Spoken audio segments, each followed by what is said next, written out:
यह आज से 10 साल पहले की बात है। उस समय में नमाज रोज़े की कतई पाबंदी नहीं थी। नमाज तो कभी कभार अपनी दादी और अपनी अम्मा की नसीहतों की वजह से पढ़ लिया करती थी, लेकिन रोज़े रखने में सदा डंडी मार जाया करती थी। मज़हब केवल कुछ मजहबी किताबों तक ही सीमित था। दादी मेरी लापरवाही और मज़हब से दूरी पर मुझे टोकती तो मैं एक कान से सुनकर दूसरे कान से उनकी नसीहतों को उड़ा देती। शायद यह सिलसिला आज तक बरकरार रहता अगर छुट्टियों के दौरान मुझे अपनी छोटी खाला के घर डेरी गाजी खान न जाना पड़ता। छोटी खाला के शौहर खासे सख्त आदमी थे, इसलिए उनके घर रिश्तेदार कम ही आया करते थे। इस बार अंकल कारोबार के सिलसिले में दूसरे शहर गए हुए थे, इसलिए खाला ने मुझे फ़ोन करके आने का मशवरा दिया। मेरी छुट्टियां थी ही, लिहाजा बड़े भाई के साथ खाला के घर जाने को तैयार हो गई। हालांकि अम्मी ने यह कहकर डराया था कि निगत का घर भूतिया है, तुम एक दिन भी वहां नहीं बिता सकोगी। अम्मी की यह बात मैंने हंसी में उड़ा दी थी। उल्टे ये कहा था, अगर खाला का घर भूतिया है तो वो वहाँ क्यों रह रही हैं? इन्ना जिससे खुश होते हैं उससे कभी तंग नहीं करते, वह चिढ़कर बोली। बेफिक्र रहे अम्मा, मैं उन्हें डिज़र्व नहीं करूँगी और अच्छे लगे तो दोस्ती कर लूँगी, मैंने चहचहा कर कहा, जिस पर अम्मा झुंझुला कर रह गई। हाँ तो मैं बता रही थी, मैं भाई के साथ डेरा गाजी खां खाला के घर चली गई। खाला का घर काफ़ी बड़ा था, उनके 2 बच्चे थे। मुझे देखकर खाला बहुत खुश हुई। भाई मुझे वहाँ छोड़कर अगले दिन कराची चले गए। वहाँ 2 दिन बड़े मज़े में बीते। इस दौरान अम्मा की जिन भूत वाली बातें याद करके मुझे हंसी आती रही। आखिर मैंने खाला से कहा, मालूम है खाला अम्मा क्या कह रही थी? क्या कह रही थी बाजी? उन्होंने भी दिलचस्पी ली। फरमा रही थी कि आपका घर भूतिया है। मैं 2 दिन भी वहाँ नहीं बिता सकूंगी। कहे तो बाजी ठीक रही थी, उन्होंने संजीदगी से जवाब दिया। वाकई ये घर भूतिया है? मैंने हैरानी से पूछा। हाँ मीना, यह सच है, यह हमारी सास का पुश्तैनी घर है। खाला ने गहरी सांस लेकर बताया। जब मैं यहाँ ब्याह कर आई थी तो सास ने मुझे सख्ती से ताकीद की थी कि कोने वाले कमरे को हमेशा साफ सुथरा रखना और उसमें कभी कोई सामान ना रखा जाए। आपने कभी महसूस किया कि आपकी सास ठीक कह रही थी? यानी आपने उस कमरे में कभी कोई अलौकिक जीव या किसी जिन वगैरह को देखा है? नहीं, मैंने कभी किसी को नहीं देखा। मैं कोई गैर मामूली बात महसूस की। हालांकि मेरी शादी को 7 साल हो चुके हैं, उन्होंने आश्वस्त स्वर में बताया। हो सकता है ये आपकी सास का वहम हो भी सकता है, लेकिन मीना, जिन्नात के वजूद से इनकार तो नहीं किया जा सकता। यह सब पुरानी बातें हैं खाला, इस दौर में इनका वजूद नामुमकिन लगता है, मैंने कंधे उचकाते हुए लापरवाही से कहा। उसी शाम खाला शॉपिंग के लिए बाजार गई तो मैं नहाकर बालों को सुखाने के लिए छत पर चली गई। वह शाम के बाद का समय था और अंधेरा फैलना शुरू हो चुका था। छत पर चारों ओर रंग बिरंगे फूलों के गमले रखे थे। मोती और गुलाब की खुशबू से छत महक रही थी। मैंने गहरी गहरी सांसें लेकर खुशबू को अपने अंदर उतारा और बालों को झटक कर ब्रश करने लगी। थोड़ी देर ही गुजरी थी कि मुझे अपने चेहरे पर किसी की नज़रों की तपिश का एहसास हुआ। मैंने बेख्तियार इर्द गिर्द नज़र दौड़ाई कि हो सकता है कि कोई अपनी छत से नज़ारा कर रहा हो, लेकिन यह ख्याल मूर्खतापूर्ण था। उस गली में सिर्फ खाला का ही घर 2 मंजिला था, बाकी सारे 1 मंजिला थे, इसलिए किसी के देखने का सवाल ही पैदा नहीं होता था। मैंने इस बात को अपना वहम समझा और रुख मोड़कर बालों को सुलझाने लगी। इस काम से फारिग होकर मैंने बालों को पीठ पर खुला छोड़ा और रेलिंग से लगकर सड़क से आते जाते लोगों को देखने लगी। तभी मुझे अपने बालों पर कुछ दबाव सा महसूस हुआ। मैं चौंक कर मुड़ी तो छत खाली थी। इस बात को मैं अपना वहम करार नहीं दे सकती थी, क्योंकि मुझे यह दबाव बखूबी महसूस हुआ था। यूँ लगा था जैसे किसी ने धीरे से मेरे बालों पर हाथ रखा हो और उन्हें हाथ में लेकर महसूस किया हो। मैंने सोचा कहीं गुड्डू तो ये शरारत नहीं कर रहा। 5 वर्षीय शरारती खालाजाद गुड्डू का ख्याल आया, जो अचानक इसी तरह डराया करता था और फिर छुप जाता था। मैं छत पर बने इस कमरे की ओर बढ़ी जिसमें खाला ने बेकार चीज़ें डाल रखी थी। दरवाज़ा खोलने पर अंदर का अंधेरा कुछ कम हुआ तो मैंने उसे आवाज़ दी, गुड्डू, लेकिन अब उसकी ओर से जवाब न मिला। तो आगे बढ़ी और कमरे में दाखिल हुई। अचानक दरवाज़ा धड़ से मेरे पीछे बंद हो गया। मैं भय से जड़वत खड़ी रह गई। हजारों आशंकाएं और वहम मुझे डराने लगे। खैर किसी तरह दरवाज़ा खोलकर बाहर आ गई। बाहर आकर मुझे अंदाज़ा हुआ कि मैं पसीना पसीना हो रही थी, दहशत से कांप भी रही थी। मैं भागती हुई नीचे आ गई। खाला अभी तक बाजार से नहीं आई थी। मैं कुर्सी पर अधलेटी होकर अपने बिखरे हवास को जमा करने लगी। जब हवास बहाल हुए तो मुझे अपनी बुज़दिली पर सख्त अफसोस हुआ। मैं इतने कच्चे जहन की मालिक तो ना थी कि दरवाज़ा बंद होने पर फौरन जिन भूत का यकीन कर बैठती।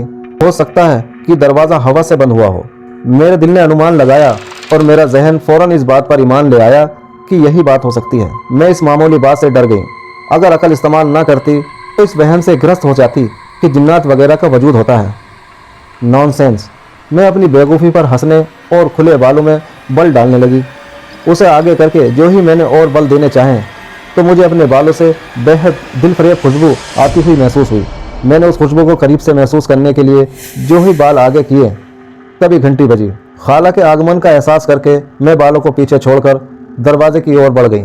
बाद में उनकी बातों में गुम होकर मुझे उस खुशबू का ख्याल ही न रहा जो मेरे बालों से आ रही थी। उसी रात अचानक मेरी आंख खुल गई।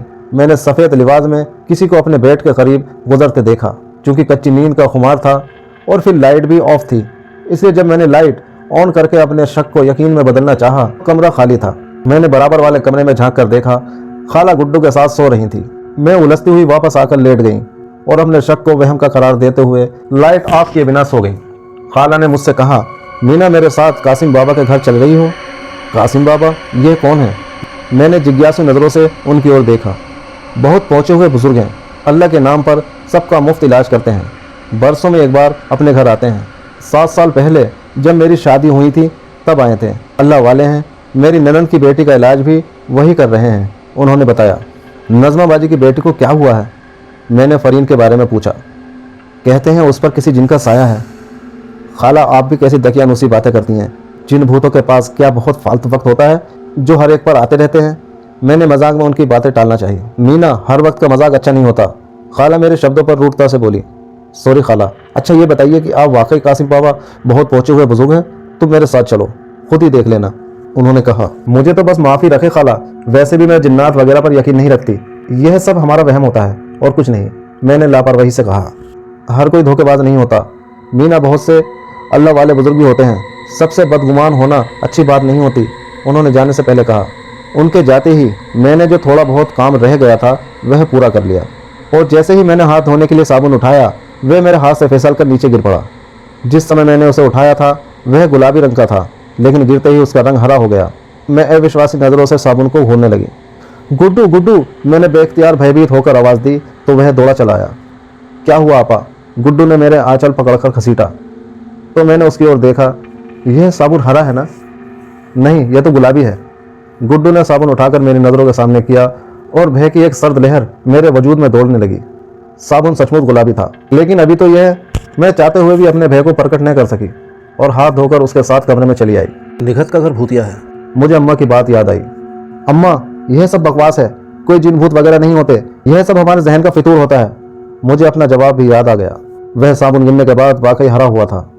यह जहन का फितूर था जिसने मुझे खौफ में मुब्तला कर दिया था। मैंने सोचा, मीना खाला ने यूं ही मेरे कंधे पर हाथ रखा। मैं जो अपने ख्यालों में गुम तब से इसी मसले पर सोच रही थी, उनके इस तरह हाथ रखने पर उछल पड़ी। क्या हुआ? ये तुम्हारा रंग क्यों बदल रहा है? खाला ने चिंता से पूछा। कुछ नहीं, कुछ भी तो नहीं हुआ खाला, मैं कुछ सोच रही थी। मैंने नॉर्मल होते हुए उन्हें आश्वस्त करना चाहा। वे भी अपनी बातों में लग गईं और कासिम बाबा के घर लोगों के बारे में बताने लगी। साथ ही साथ उनके कसीदे भी पढ़ने लगी और उनके इलाज से कितने लोग निरोग हुए थे वह 1 सप्ताह बाद जाने वाले थे। रात को मुझे एक पत्रिका पढ़ते पढ़ते 2 बज चुके थे। मैं पानी लेने के लिए कमरे से बाहर किचन में जाने के लिए मुझे बरामदे से गुजरना था, जिसमें ऊपर जाने के लिए सीढ़ियाँ बनी हुई थी। मैं अपनी ही सोच में गुम जो ही किचन की ओर बढ़ी, उसी समय जैसे बरामदे की सीढ़ियों वाली दीवार किसी ने इस तरह ज़ोर से बजाई जैसे मेरा ध्यान आकृष्ट करने के लिए यह हरकत की गई हो। भय और दहशत के मारे मैं पलटकर भागी और कमरे में जा घुसी। मेरा दिल तेजी से धड़क रहा था, पैरों से जैसे जान निकल जा रही थी। मैं दरवाजे से लगकर कांपने लगी। खाला और उनके बच्चे के अलावा उस घर में और कौन था जो ये हरकत करता, वह भी आधी रात के समय। अब मेरा शक यकीन में बदलता जा रहा था कि जिन्नात का वजूद है। अम्मा और दादी की सभी बातें सच महसूस हो रही थी और वहम दूर खड़ा हंस रहा था। सुबह इस बात का जिक्र मैंने खाला से नहीं किया। जिक्र करती भी किस मुंह से कि मैं खुद ही उनके वजूद से मुकर रही थी और उन बातों को दकियानूसी दिमाग का फितूर वहम करार देती थी। अब जिक्र करने से साफ जाहिर था कि मैंने उसके वजूद को स्वीकार कर लिया था। जब से मेरा शक वहम के पड़ाव तय करता हुआ यकीन तक जा पहुंचा था, तब से मैं कुरानी आयतें ज़रूर पढ़ा करती थी, ख़ास तौर पर सोने से पहले।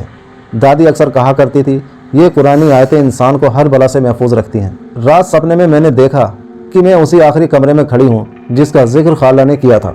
मैं उस कमरे से निकलने की जद्दोजहद में विभिन्न कमरों को खोलती बंद करती आगे और आगे बढ़ती चली जा रही हूँ। तभी कोई मेरा हाथ थाम कर कहता है, असल रास्ता वह है। और उसके हाथ थामते ही जैसे मैं हर भय से मुक्त हो जाती हूँ। वह मेरा हाथ थाम कर मुझे रोशनी के रास्ते पर ले जाता है। तुम कौन हो? मैं जाने से पहले पलटकर उससे पूछती हूँ, तुम्हारा साया? उसकी आवाज़ सरगोशी में बदल जाती है। साया तो 7 साल चलता है, मैं भी तो तुम्हारे साथ हूँ। उसके होठों की हसीन मुस्कुराहट पर मेरा दिल तेज़ी से धड़कने लगा। जब मेरी आंखें खुली तो उस समय मेरा दिल तेज़ी से धड़क रहा था। मैं पसीने से नहाई हुई थी, जैसे वजूद से आग सी निकल रही हो। मैंने आंचल से पसीना साफ करते हुए घड़ी पर नज़र डाली। सुबह के 4 बज रहे थे। ये कैसा अजीब ख्याल था। मैंने बेख्याली में हाथ से आंखों को मसला तो हाथ से आती सम्मोहक और जानी पहचानी खुशबू पर चौंक उठी। यह वही खुशबू थी जो मैंने पहली बार अपने बालों में महसूस की थी और जो अब मेरे हाथों से आ रही थी। मुझे याद आया कि ख्वाब में मेरे सीधे हाथ को उस अजनबी ने पकड़ा था। यह खुशबू, यह वह खुशबू, इनका आपस में ताल्लुक़ हो सकता है। मैं सोचने लगी, जैसे साइंस तो यह कहती है कि ख्वाब हमारी अधूरी ख्वाहिशों के अवचेतन में पहुंचने के कारण वजूद में आते हैं। फिर ये सब क्या है? साइंस झूठी है या वाकई इस दुनिया में जिन्नात मौजूद हैं? मुझे याद आया, रात में किताब पढ़ते पढ़ते मैं सो गई थी, लेकिन उस समय वह किताब सामने शेल्फ पर रखी थी। मुझे वह अजनबी याद आया जो ख्वाब में नजर आया था। बेहद हसीन, उसकी आंखों की चमक चुंधिया देने वाली, एकदम सम्मोहक आंखें जिन्हें देखकर इंसान सम्मोहित हो जाए। होठों पर बिखरी हुई खूबसूरत मुस्कुराहट जो किसी भी इंसान को दीवाना बना दे। न जाने वे वाकई इतना हसीन था या फिर उसके मामले में मेरे ही जज्बात भड़क रहे थे। वह पहला शख्स था जिसके बारे में इस तरह जज्बाती होकर सोच रही थी और फिर न जाने कब मेरी आंख लग गई। सुबह उठी तो मेरी तबीयत बोझल बोझल सी थी और आंखें भी सुर्ख हो रही थी। मीना, तुम्हारी तबीयत तो ठीक है? खाला ने मेज़ पर नाश्ता सेट करते हुए मुझसे पूछा। बस खाला, अजीब सी तबीयत हो रही है, मैंने बोझल लहजे में कहा। मैं घर वापस जाना चाहती हूँ। इन वाक़यात पर मैंने सोच लिया था कि वापस कराची चली जाऊँ, लेकिन अभी तो तुम्हें सिर्फ 1 हफ्ता हुआ है। वह हैरान हुई। बस खाला, मैं यहाँ बोर हो रही हूँ, मैंने बेजारी प्रकट की। थोड़े दिन और रुक जाओ, तुम्हारे अंकल आ जाएंगे, फिर चले जाना। देखो मैं अकेली रह जाऊंगी। उन्होंने अपना मसला बताया तो मैं चुप हो गई। वह सम्मोहक लहजे में मुझसे पूछ रहा था, तुम मुझसे भयभीत हो? नहीं, मेरी गर्दन इनकार में हिली। तुम मुझसे मिलने क्यों नहीं आई? उसने करीब आकर मेरे खुले बाल अपनी कलाई पर लपेटते हुए झुककर पूछा। तुम जो आ जाते हो। मेरे होठों से निकलने वाले शब्द जैसे खुद मेरे विस्म का सबब थे। उस अजनबी का इतना समय पिए और रुमानी जुमले। मीना, तुम यहाँ क्या कर रही हो? खाला की आवाज़ पर बेसाख्ता मैंने आंखें खोल दी। मैं उस दिन कोने में भूतिया वाले कमरे में एक तरफ बैठी थी। तुम यहाँ क्यों आई हो?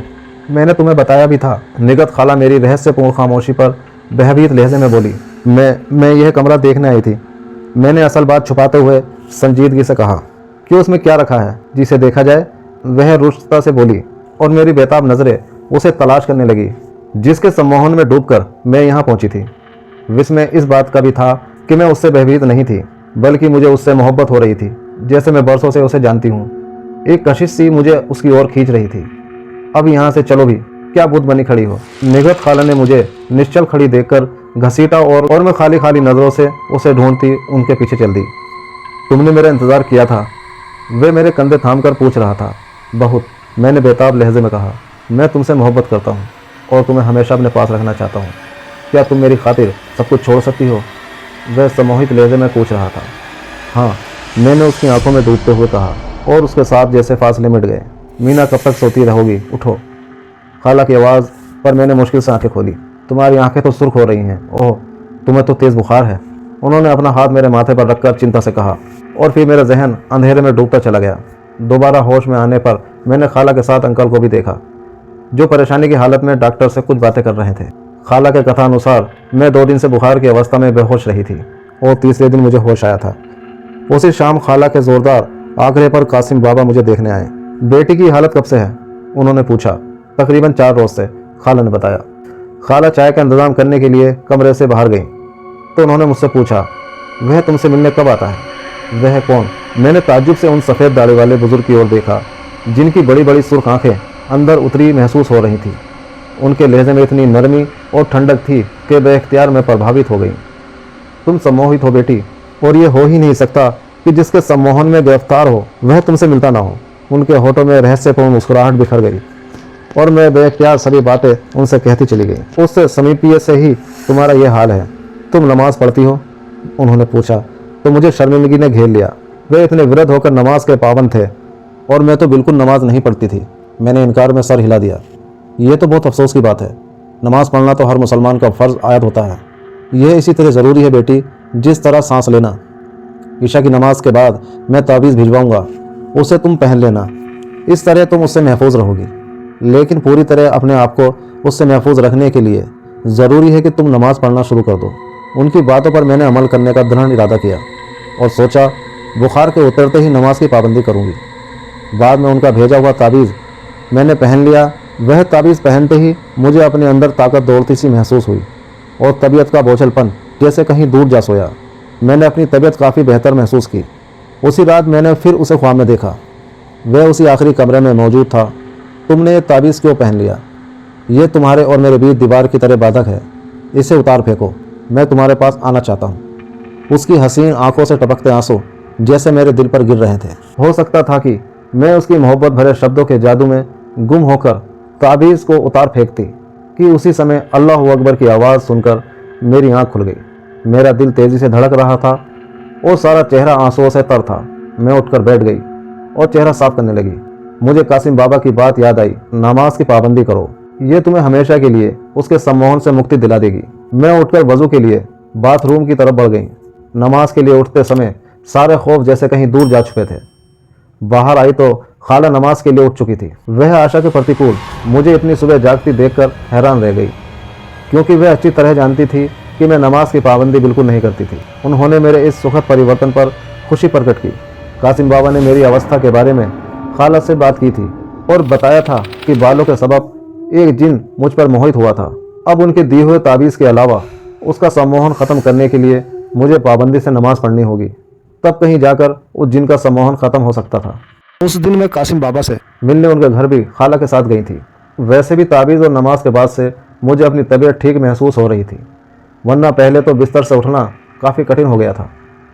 यूँ महसूस होता था जैसे जिस्म में ताकत ही ना हो। खाला बाहर ही ठहर गई, मैं अकेली अंदर गई। कासिम बाबा ने थोड़ी देर तक कुछ पढ़ा, फिर मुझ पर फूंक कर नरमी से बोले, कैसी तबीयत है बेटी? ठीक हूँ। उनके मोहब्बत भरे लहजे पर मेरी आंखें सजल होने लगी। वह फिर तो नज़र नहीं आया? उन्होंने पूछा। जवाब में मैंने उन्हें पूरा ख्वाब सुना दिया। तुम पर उसके सम्मोहन का असर ख़त्म हो रहा है, कुछ इस ताबीज़ की बदौलत, और अब तुमने नमाज भी पढ़ना शुरू कर दी है। पाबंदी से पढ़ोगी तो वह तुम्हें कभी परेशान नहीं करेगा, उन्होंने सतावना देते हुए स्वर में कहा। लेकिन बाबा जी, वह मुझे परेशान नहीं करता, मैं बेअख्तियार बोली। अभी बेशक नहीं करता, लेकिन जब तुम्हारे माता पिता तुम्हारी शादी किसी और से करना चाहेंगे तब वह न सिर्फ तुम्हें बल्कि तुम्हारे घर वालों को भी परेशान करेगा, उन्होंने मुझे समझाया। लेकिन क्यों? मैंने पूछा। इसलिए कि वह तुमसे मोहब्बत करता है और तुम भी उसके सम्मोहन में गिरफ्तार होकर उसे चाहने लगी हो। हालांकि वह अपने लोगों में और तुम अपने लोगों में ही खुश रह सकती हो, लेकिन यह बात तुम समझ नहीं रही। उनकी गहरी नज़रें जैसे मेरे अंदर उतरकर सच को पा गई थी। यह सच था कि मैं उसे चाहने लगी थी और कल रात का ख्वाब मुझे बहुत उदास कर गया था। उसके आंसू बार बार मेरी आंखों को सजल करने पर मजबूर कर रहे थे। कासिम बाबा की इस बात पर मैं फूट फूट कर रोने लगी। उन्होंने मुझे नरमी से समझाया और इस बात का एहसास दिलाया कि मैं वास्तव में उससे मोहब्बत नहीं करती, बल्कि उसके सम्मोहन के कारण उसमें कशिश महसूस करती हूँ। जो जो उसका सम्मोहन उतरेगा मैं उसे भूल जाऊँगी।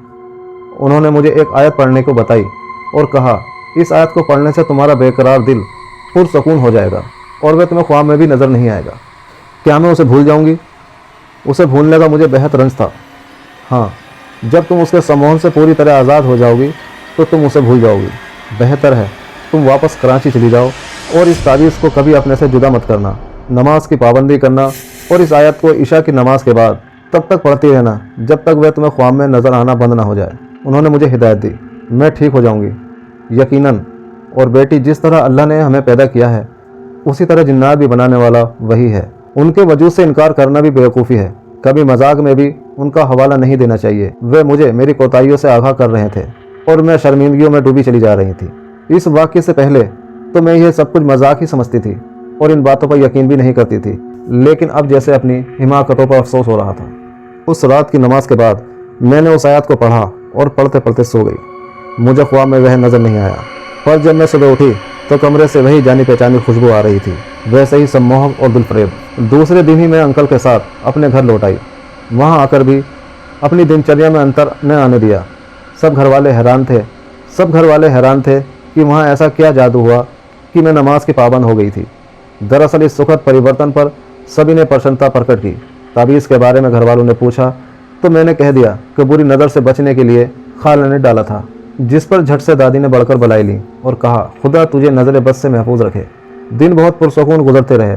मैंने इंटर के बाद कॉलेज छोड़ दिया। 2 साल बाद जिस दौरान मेरी शादी हो रही थी, मेहमानों की अफरा तफरी और हंगामे में अक्सर मेरी नमाज छूट जाया करती थी। उस दिन मेरे माइयाँ पंजाब में विवाह पूर्वक की एक रस्म की रात थी। रात गए तक हंगामा रहा सब जनों के आग्रह पर मैंने ताबीज़ उतार कर रख दिया था कि रस्मों से फारिग होकर पहन लूंगी। बाद में गीतों के शोरगुल और रस्मों के हंगामों में मुझे ताबीज़ पहनना याद नहीं रहा। थकान के कारण उस रात मैंने नमाज भी नहीं पढ़ी। लिहाजा 3 साल बाद मैंने उसे फिर ख्वाब में देखा। परसों तुम्हारी शादी होने वाली है। मैं हमेशा के लिए तुम्हारी ज़िंदगी से जा रहा हूँ, महज तुम्हारी खुशी के लिए। मैं तुम्हारी एक अमानत ले जा रहा हूँ और एक अपनी दे जा रहा हूँ। शादी की खुशियों में मेरी तरफ से उस तोहफे को कबूल करना। वह तुम्हें हमेशा मेरा एहसास दिलाता रहेगा। जब कभी मुझे तुम्हारी याद आएगी, मैं तुमसे मिलने आया करूँगा। मेरी ज़ात से कोई परेशानी नहीं होगी। मैं तुमसे गाफिल नहीं रहूँगा और ना ही आज के बाद तुम्हें कभी नजर आऊँगा। उसके इन शब्दों के साथ ही मेरी आंख खुल गई। मैंने खाली खाली नजरों से चारों तरफ देखा। मेरे रिश्ते की सभी बहनें सोई हुई थी। हर ओर सन्नाटा था। सिर्फ मेरे दिल की धड़कन थी जो नॉर्मल से कई गुना बढ़ गई थी। मुझे अपने वजूद से वही खुशबू आती महसूस हुई, बेहद तेज और सम्मोहक, जैसे वो बहुत समीप आकर गया हो। आशा के प्रतिकूल मेरे बाल भी खुले थे। हालांकि रात को मेरी चचेरी बहन इस्मा ने मोतियों की कलियों से बालों को गूथा था। मैं घबराकर उस दराज की ओर बढ़ी जहां कासिम बाबा का दिया हुआ ताबीज रखा था, लेकिन अब वह वहां से गायब हो गया था और उसकी जगह सोने की बेहद हसीन और नाजुक चेन रखी थी, जिसकी कड़ियों में सफ़ेद नग लगे थे। मैंने चेन को हाथ में लेकर देखना चाहा कि वह किसी रिश्तेदार की तो नहीं थी, लेकिन उसको उठाते ही जो खुशबू मैंने महसूस की, वह खुशबू वही थी जो उस समय मेरे वजूद से फूट रही थी। मुझे उसके शब्द याद आए, शादी की खुशी में मेरी तरफ से उस तोहफे को कबूल करना। वह हमेशा तुम्हें मेरा एहसास दिलाता रहेगा। वह ताबीज़ को ले गया और यह चैन छोड़ गया था। उसके सदा के लिए मेरी ज़िंदगी से चले जाने के फैसले पर मुझे अफसोस नहीं हुआ, क्योंकि जब से उसका सम्मोहन मुझसे ख़त्म हुआ था, मुझे यूँ लगता था कि वह मेरे लिए अजनबी है। हालांकि इससे पहले उसके सिलसिले में खासा नरम और मोहब्बत भरा कोना दिल रखती थी। इस ताबीज़ के गायब होने की खबर मैंने खाला को नहीं दी और ना ही घर वालों ने कोई ध्यान दिया था। मुझे डर था कि कहीं उस ताबीज़ के खोने के बाद दोबारा उसके सम्मोह की कैदी ना हो जाऊं, लेकिन ऐसा कुछ नहीं हुआ। शादी कुशलतापूर्वक हो गई। इस वाक़ये के बाद मैंने नमाज कभी छूटने नहीं दी। आज मेरी शादी को 8 साल हो चुके हैं। मेरे शौहर जुनैद बहुत अच्छे और मोहब्बत करने वाले इंसान हैं। कभी कभी अचानक मुझे अपने कपड़े और हाथों से वही खुशबू आती हुई महसूस होती है, जैसे उससे मुलाकात के बाद मेरे वजूद से फूटती थी। जुनैद का ख्याल था कि वह खुशबू मैं अपने मायके से लेकर आती हूँ, और घर वालों का ख्याल था कि वह कीमती परफ्यूम मुझे जुनैद ने लाकर दिया होगा, जबकि उस खुशबू की हकीकत से सिर्फ मैं या खाला वाकिफ़ हैं। मैं तुमसे गाफिल नहीं हूँ। वह शायद अभी मुझसे मिलने आता, लेकिन दिखाई नहीं देता।